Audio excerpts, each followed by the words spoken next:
กรรมกรก็ได้นอนขายแรงเลี้ยงตัวเมื่อหมดกำลังก็หมดความหวังน่ากลัวน่ากลัวความรู้ไม่มีติดตัวเนื้อเต้นระรัวหนอคนขายแรง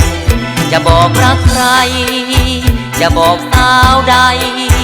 มันแสนหนักใจคอยคิดระแวงโทรคนขายแรงหมดความแกล่งหมดเงินหมดงานเป็นทั้งด่านไม้บอกเนื้อผู้สาวใดคนหูเศร้าสับบ่สนใจหมดหน้าดำดูคล้ำมองใครจะมองข้ามไปช่างเถิดนะกายทำงานใจคิดทุกเวลา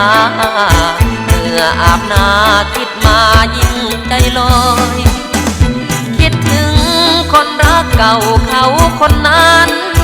สัญญากันเราจะสู้ไม่ท้อถอยมาพร้อมกันเข้ากรุงเทพเธอขัดลอย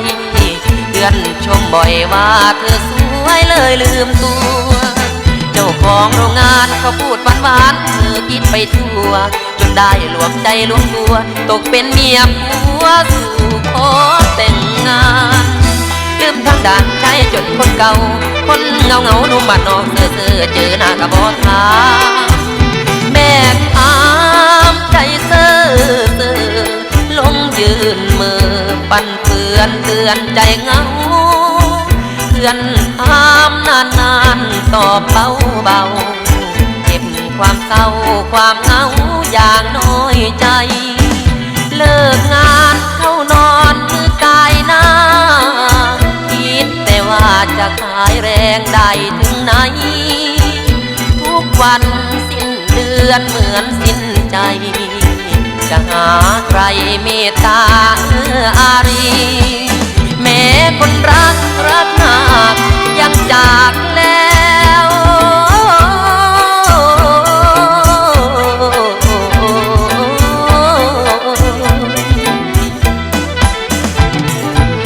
แม้คนรักมากยังจากแล้วเขาเปลี่ยนแนวเปลี่ยนทางจนห่างนี้ชาตินี้นาเหมือนฟ้าไม่ปราณีชาตินี้เหมือนกรรมของเรายังไอ้หนุ่มกรรมกรสุดอาวรณ์นอนน้ำตาลังหมดแรงก็หมดสตังค์เพื่อนแท้สิ่งหวังคือกำลังกายเสียดายเด้ความเคยมันสัญญาน้องเบากับพี่พ่อผู้ดีมีเงินกวายลืมทิมเจ้าบ่สนน้ำตาล้นนอกกำมาก่อนปากใส่หมอนแป๊เปื้อนความหวังมันเลือนสลายแล้วสลายแล้ว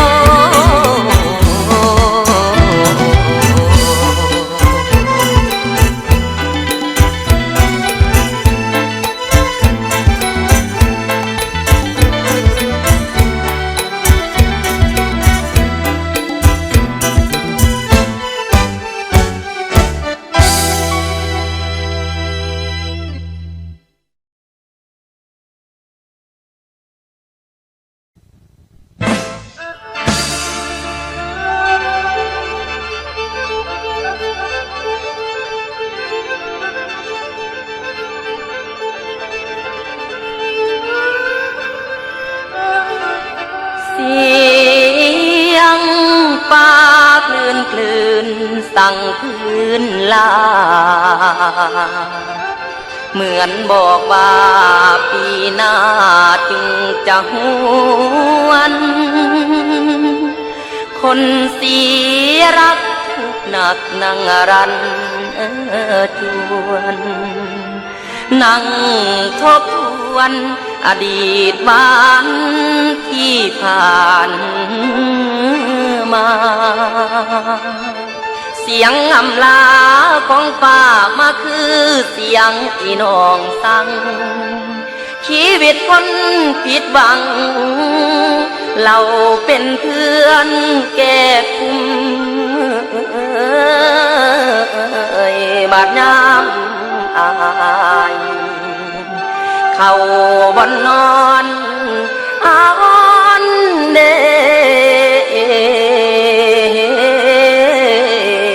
โอ้ยเด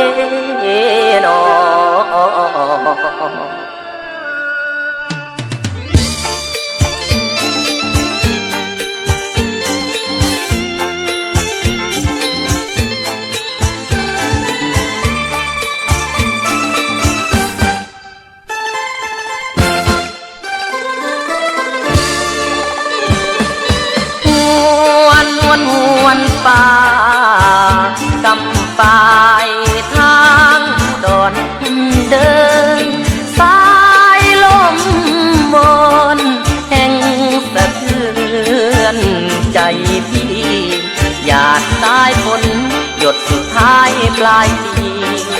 ยิ่งทวีความหนาวเข้าทุกทางป่าเจ้าเอ๋ยคงสงสารจะไปนานเลยส่งเสียงครวญครางป่าเจ้าเอ๋ยฝนเริ่มจะบางจงรู้บางข้าเสียใจ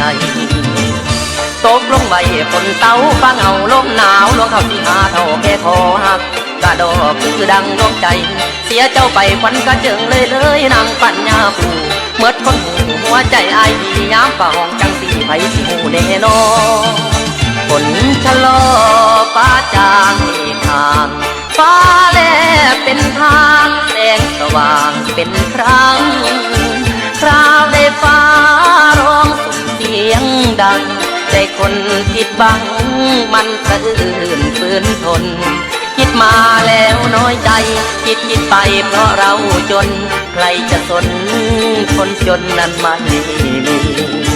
ยามคนลาท้องฟ้าเงาคนรักลาทุกไม่เบาคงจะเงาเป็นเดือนเป็นปีคืนใดก็บ่ปานคืนนี้คืนนี้เสียงฟ้าห้องสั่ง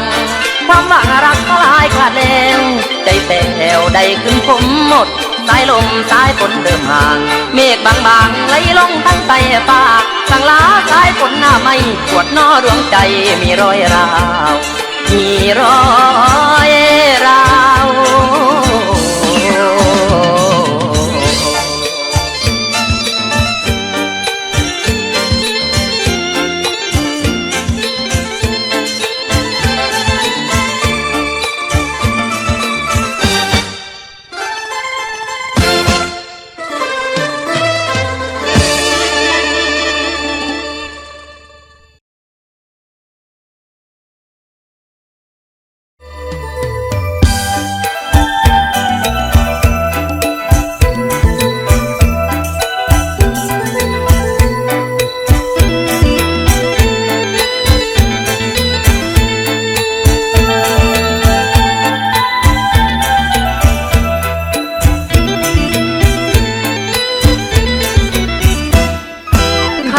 คืนนี้อาศัยนอนสักคืนรุ่งเช้านอนตื่นจากวันยืนลับลาไม่ลืมคุณพักลมไม้ชายคาเหมือนสาลิกาจากที่มาไรรังก็พี่เกิดมาจนไม่มีคนเข้ามาอีนางเหมือนนกไร้รังหมดความหวังใครจะเป็นแรงใจบางวันใดเจอคอนนอนมสมเป็นผู้กวงบางเบื้องเพทานใบและการมากองเต็มไปได้อาศัยพ่อพิงพ่อผักถึงท้ายอ่อนตอนไปแล้วถ้านิ่งถึงคนเพื่อนโลกนี่แสนว่าเยินจักสิโบแง่ได้ใครจนหรือคนดีมีศักดิ์ศรีหรือไม่มีที่จะกินแต่เมื่อตายย่อมสลายอยู่ในดินเมื่อหมดชีวิตย่อมสลายเหมือนกันคนจนไม่มีคนพบปะแบ่งชั้นวรรณะสังคมทุกวันคนจนต้องไปตามจนดันดนลมฝนหนาวสั่นขายแรงแลกกินวันสังคมไม่สันสร้างพัฒนากำลังลาเมิดแห้งให้เพิ่นเมิดถอนเงินอีกความยอมสู้บ่ไหวเพิ่นเปรียบไว้ชีวิตคนถูกพ่อปานกันกับนกบ่มีคนยังไปบังย่าเมิดความหวังมีแต่ขึ้นลมดังสิหารังรักแต่คงบ่พอไงได้กลายเป็นแก้วสาริกาต้องพลาสู้ฝนเปียกฝน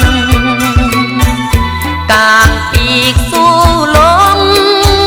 ขึ้นคมเพราะแรงก่อนร่อนเร่บินจรไม่รู้จะนอนไหนปากลมพาหาชายคา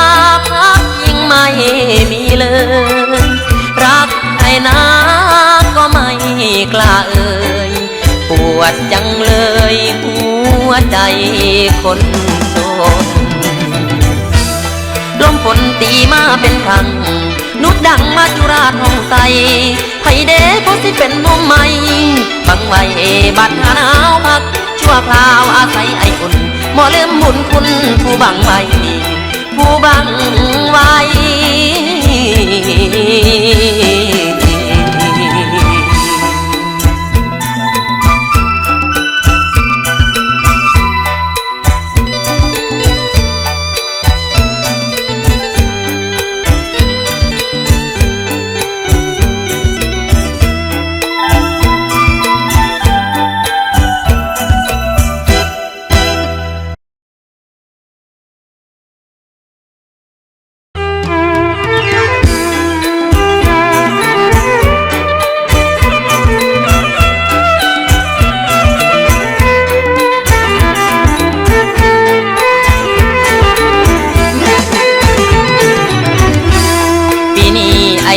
บ่บา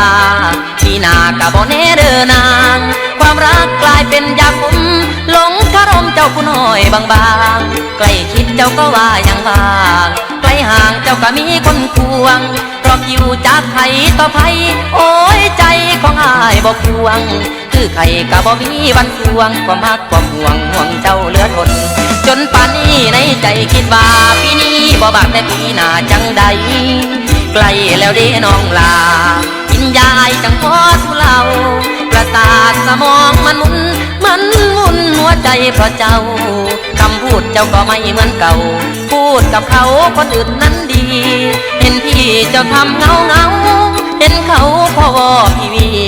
พูดจาปากหวานเขาทีพี่จ๋าพี่น้องคิดถึงจังเห็นเขาตาหวานเขาใส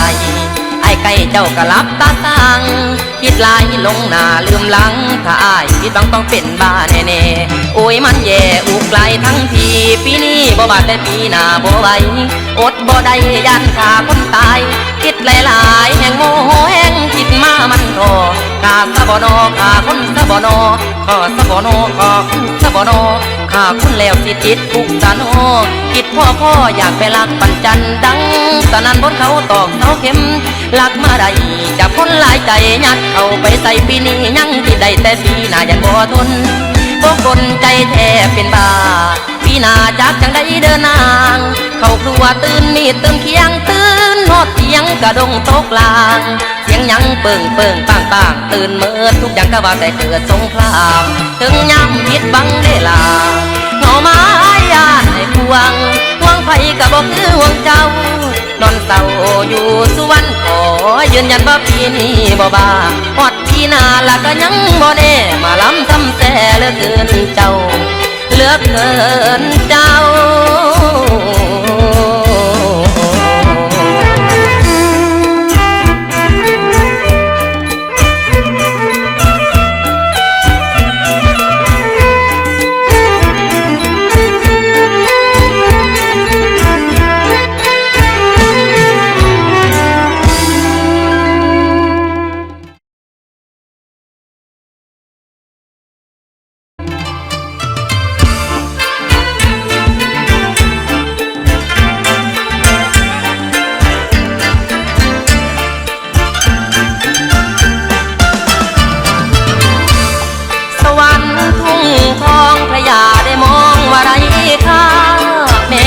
เป็นบ้านนาไม่โออาแสงสีไม่โอรานเหมือนเป็นบ้านของผู้ดีความสุขมีตามประสาชาวนาเมืองกรุงโลดบ่มองเห็นป่าหลังคามีแต่บ้านหลังใหญ่ไปใส่คอนโดกี่สันไว้กี่สันพันนาไว้สุภาพแตกต่างกับคนบ้านนาได้ทอดสายตาอย่างสบายไปไหนล่ะไม่ต้องวุ่นวายแต่งตัวง่ายๆไปหากินสิ้นฝนแล้วบุญกฐินพอคนตินใจชื่นชวนเสียงคลุยดังไกลห้อยหวนครบทุกส่วนเสียงพินเสียงแคนบนหมดแล้วหน้าหนาวจะเข้ามาเยือนพอหนาวเคลื่อนหนุ่มนาหาควงแฟนหมอลำสิงก็ยิ่งสิงพินเสียงแคน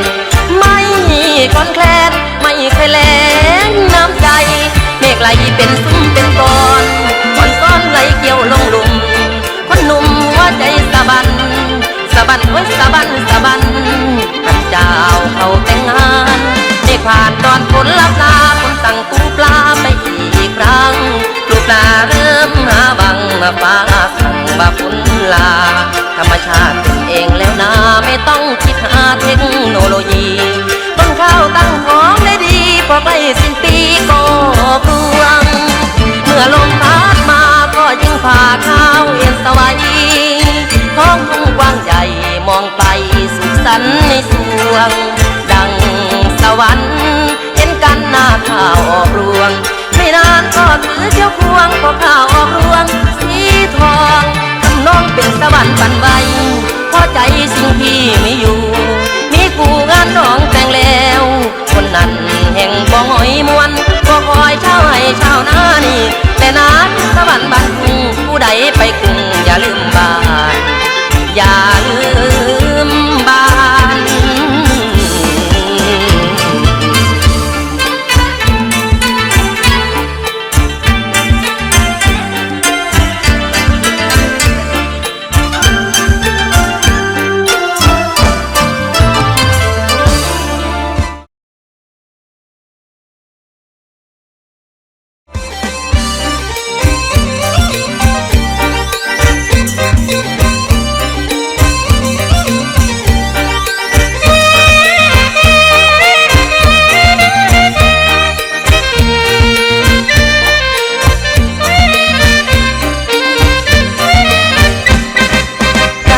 ปองทวินไอ้หนุ่มสุรินยังไม่มีคู่เป็นหนุ่มจริงๆไม่มียอดหญิงหัวใจหดหูยามนับตาผู้ใครจะเอ็นดูเป็นคู่ใจจะมีบ้างไหมสาวใดจะคิดเมตตาน้อยใจจริงนะวาสนาภาพินดีเกิดมาทั้งทีน้อยเหลือทีบุญญาก็เกิดมาจนก็ต้องทนทรมานไม่มีไรนะจากอกแม่มากินรูปชั่วตัวดำเสื้อผ้าซ้ำขาดวินไอ้หนุ่มสุรินเหมือนเรือน้อยลอยวนสับสนลมผ้าพัดหูหมดสู้ย้ำขึ้นลมทังไก่ฟังไปมือเล็กมือน้อยไปข้างส่วนบ่มีริบหรี่เหลือเกินชะตาจากเมืองช้างมาจะช้ำรักแรกเจอคนใจดำจะลำไปทั้งตัวเด็กหมอกออกตุ่มฟ้าลูกหัวรักมากมามัวมันติดตาหัวใจแสนทรมานมารู้ว่าฟ้าท่านลำเอียงจริงใจกับเขาปล่อยเราเศร้าคนเดียว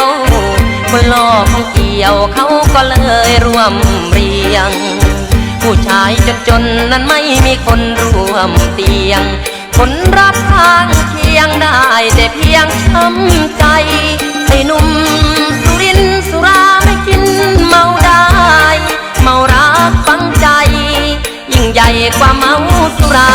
พลาตั้งมาพ่อบัดนี้ท่านมีสาวใดให้ทาสัญญาสิบ่ป่าบ่ห่างจนให้ละกะตั้งมันใจมีชมชินไอ้หนุ่มสุรินทร์จะขอรักมันไอ้หนุ่มกันตรึมสลือสลึมหัวใจเต็มคันถึงยากจนจะอดจะทนออกหน้าประจันจะสู้ป่าฟันสร้างความฝันให้มาเป็นจริง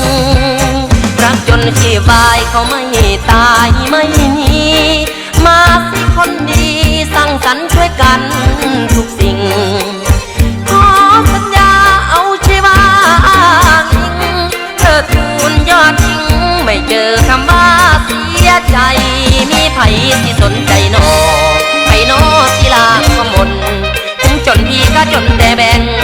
ใจนั้นพี่บ่จนถึงป่ามนก็ยังไก่กับหินนุ่มสุรินทร์ใจเดียวหักแท้พี่ไผนอแลสงสารอายสันอายสันอายสงสารอาย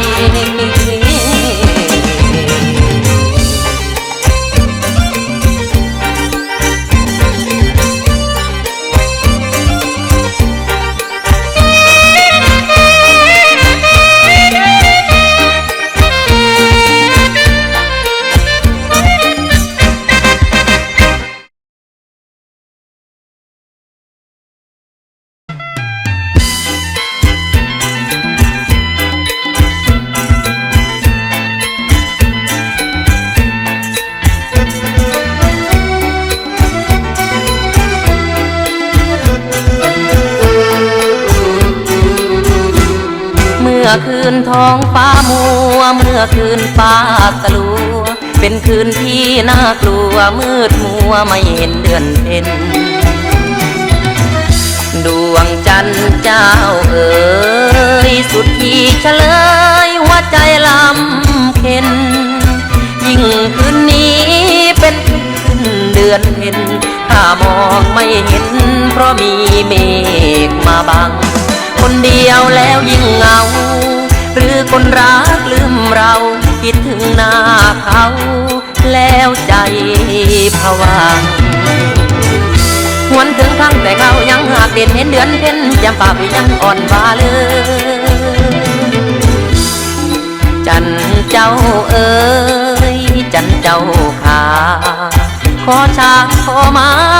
น้องขาทีขอสร้อยขอแหวนให้แฟนของข้าคนนี้อัญมณีสวมตรงที่นิ้วนางอาบแสงจันทราเห็นนวลเต็มหน้าและริมฝีปากบา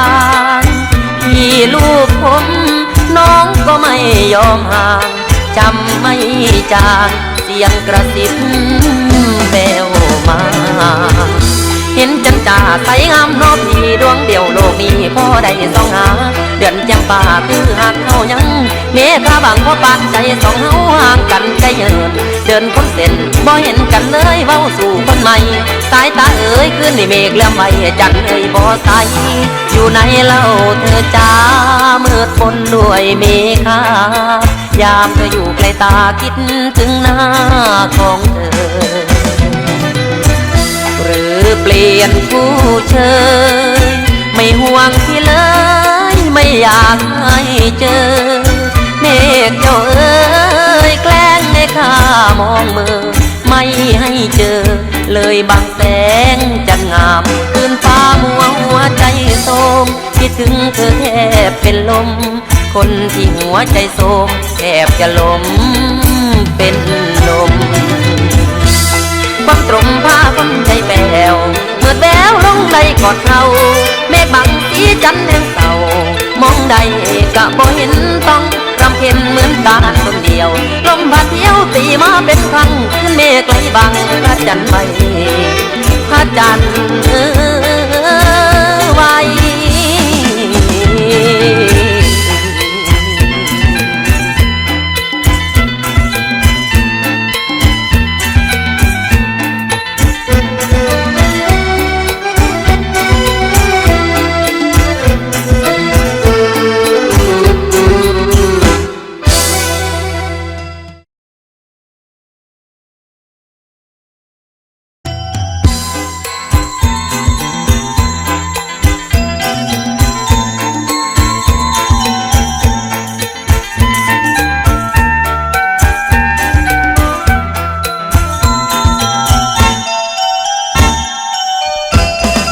ใครคอยหมอรูปรอยาใครก็ว่ามันทรมาน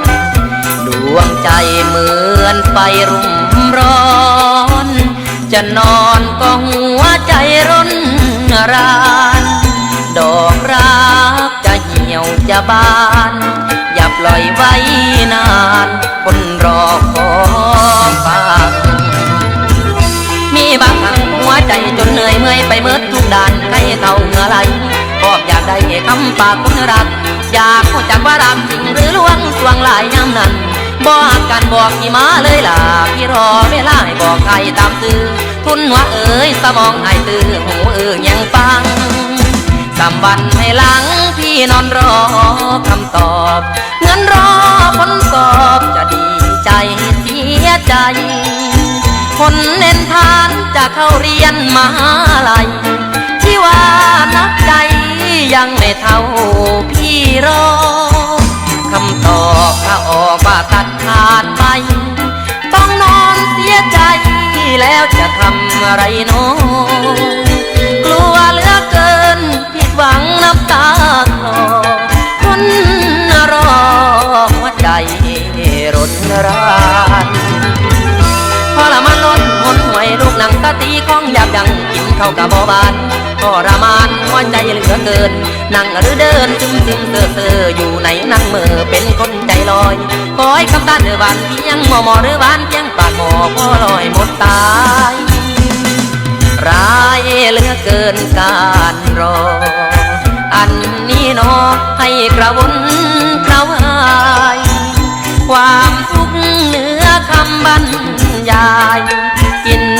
ไม่ได้นอนไม่หลับตั้งหลายคืนตอบเถิดน้อคนรอกล้ำกลืนบอกว่ารักตอบมาเลยควันยืนให้พี่ชื่นพี่สบายดวงใจให้พี่ชื่นพี่สบายดวงใจบ่ไหวคันท่ารุ่นอายคงตายใจน้อยเด้อทีอีหลีคันบ่มาอายตายทิ่มพี่บ่แดงแต่น้ำแกงใจฟังยังลอยให้พี่ถอยบ่ได้สงสารหัวใจคนรอบางแน่เด้อน้อง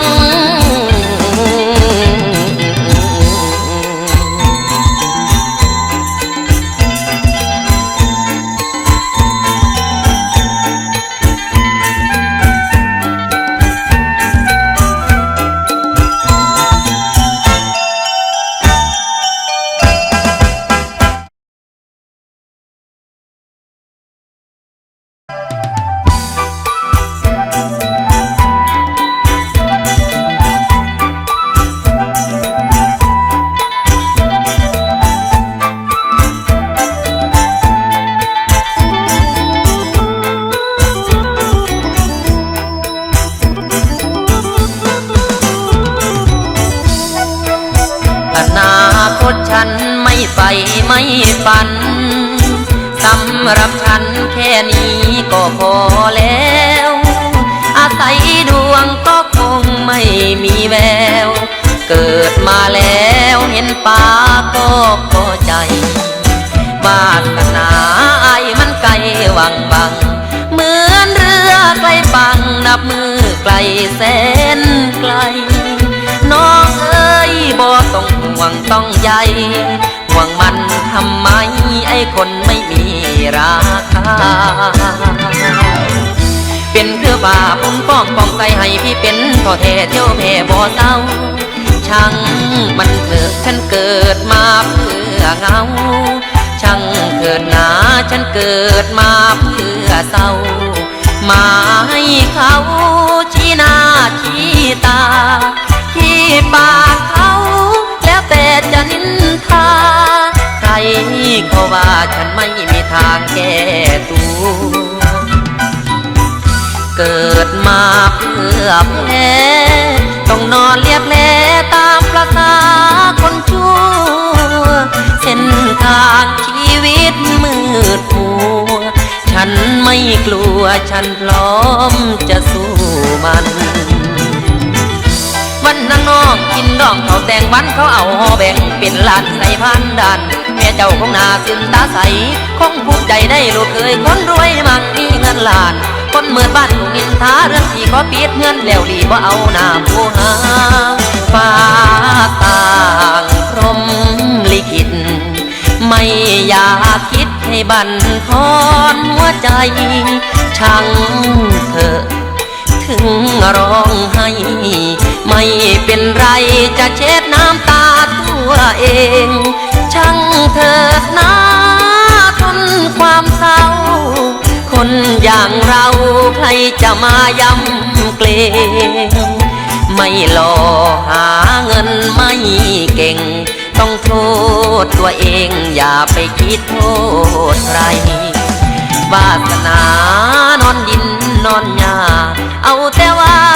สนาสิพอกันชาติใหม่ชาตินี้เพียงหักเพียงพวงบ่ได้ควงบ่ได้นอนอยู่ไกลคิดฮอดหลายๆสินั่งให้ช่างมันเถิดหัวใจสมน้ำหน้ามันจนยอมทนความเจ็บความช้ำเป็นกรรมทำไว้ปากก่อนพี่งอนลืมตาเธอน้องคนให้อย่างหาทาง จ็บใจไปตามพื้นไปตามพื้น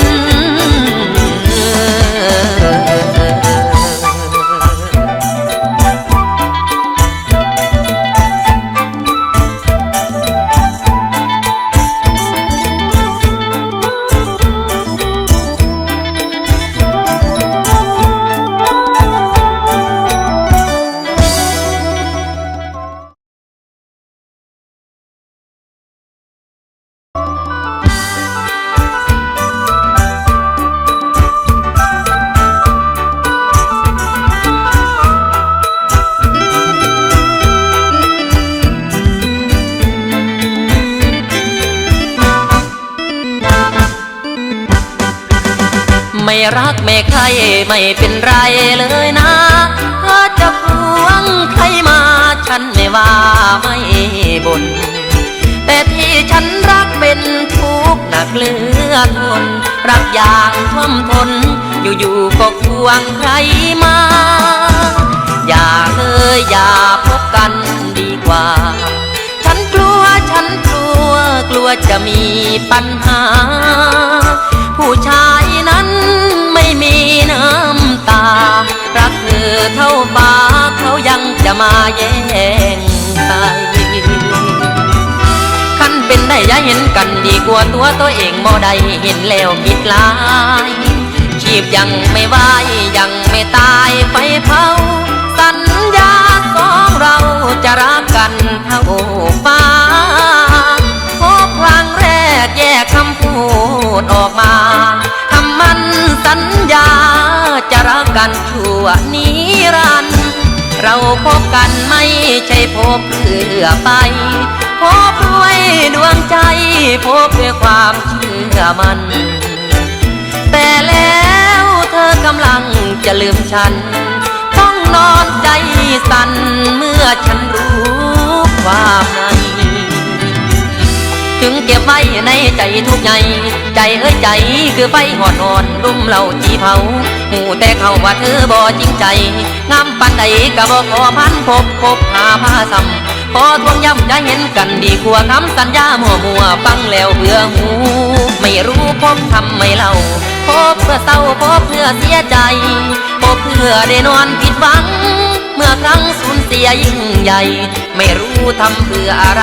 เมื่อไม่จริงใจเสียได้เวลาแบ่งเวลาหางานอย่างใหม่พบกันทำไมเมื่อเธอไม่ได้รักฉันอุดมการณ์สองฝ่ายไม่ตรงกันทั้งเธอและฉันอย่าพบกันอีกเลยเฉยๆไปมันสองทางเดินทางคนกำคนตายยี่สัวบ่ต้องสีต้องตายสองทางอย่าไว้หันคอสำคัญอย่าพบกันดีกว่ามันมองมันมัวหัวใจซ้ำ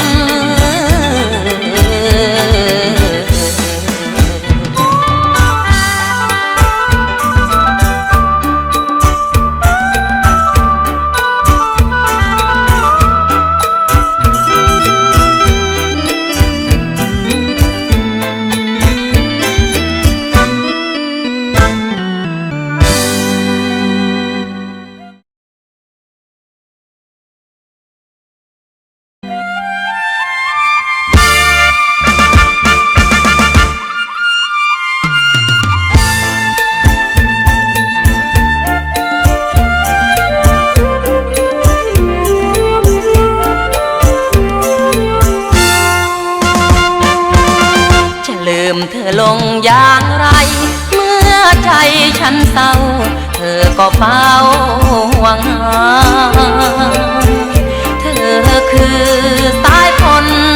หลั่งล้นพรมลาหลั่งลงมาชโลมใจการงานท้อถอยปมด้อยอะไรไม่มองเห็นใครฉันมองเห็นแต่บางวันเบิกเวลา เจ็บป่วยนอนคนเดียวอีกด้วยคือไข่บ่มในยังบ่หลับพอขับข้าถ้าไข่คือดังคือมามือหยิบยาพร้อมถึงเต้าเอาขันกองบินเอาหนามย้ำเก็บไข่หลดคำทิ้งหอมย้อมว่าลืมบ่ได้ตอนนั้นสัมพันธ์ปากรำพันเธอหาเหมือนเสียงเธอเตือนว่าอย่าร่างลาไปไกลเธอคือที่หวังคือกำลังแรงใจก็เธอใช่ไหมว่าจะไปพร้อมกันทีนี้จะกันก่อนเกลือกินเสื้อผ้าขาดวินจะทนที่เราฝันถ้าเธอเหนื่อยมากจากการสู้ประจันตอนนั้นคือฉันจะเป็นคนดูแลใจจำแน่เลยหวังใจไว้ว่าสร้างมันหน้าเมื่อยปันใดสิสู่ไม่คนหูที่ใจสมคิดไว้แน่บ่นอความหวังบ่ปิดบังในวิถีชีวิตที่มีเพียงเจ้าเมฆาเท่าลมตีเมฆแลนเพียนมองเมืองป่าอยากมีน้องอยู่นำเห็นเมฆดำลอยวนคิดถึงคนคนหนึ่งคนนั้นซึ้งเหลือใจอยากฝากเมฆฝนลมบนพัดไปให้เธอรู้ไว้ว่าฉันคิดถึงเธอลืมไม่ลงฉันคงไม่ลืมรักอยู่ดื่มอยากจะเจอเมฆกวนฟ้าครวนฟ้ากลางโปรดจงรู้บ้างฉันคะนึงถึงเธอยิ่งเดียวใช่ลงบันเธอคือเธอบ่จ้องยืนขอยืนมาชีวีเพื่อเจ้าให้เบาพี่บ่สนเจ้าอย่าบ่นน้อยอกน้อยใจบ่หากไผเสื้อไว้ป่านนี้เป็นเดือนเป็นปีบ่ลืมใดบ่ลืมเจ้า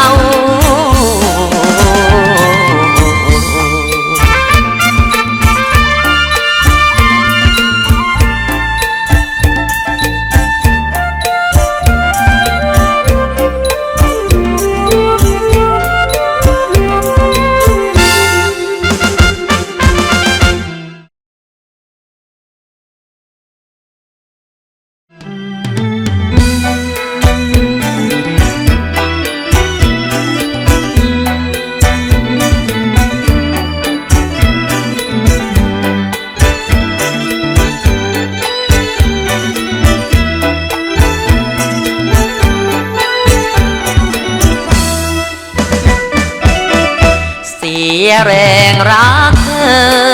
ปล่อยให้ฉันเก้อนอนน้ำตาตกในทั้งกายทั้งใจยกให้แบบไม่คิดชีวาเธอรักเขาเธอไม่ได้รักฉันลงเขานั้นไม่ลืมหูลืมตาทั้งที่รู้ว่าเขาเอื้อมละอายังบูชาเขาเนื้อดวงใจ